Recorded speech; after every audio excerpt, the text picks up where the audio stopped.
धन्यवाद लंकेसाहेब. लंकेसाहेब, वंदनीय राष्ट्रसंत तुकडोजी महाराज म्हणतात की कच्चा माल मातीच्याच भावी, पक्का होताची चौपटीने जावे.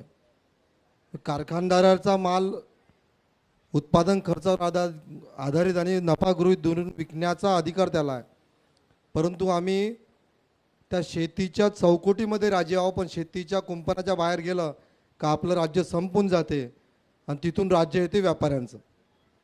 तुम्ही आता दोघंही लढवई आहेत. तुमचंही वेगळं व्यक्तिमत्व आहे, बच्चूंचं वेगळं व्यक्तिमत्व आहे.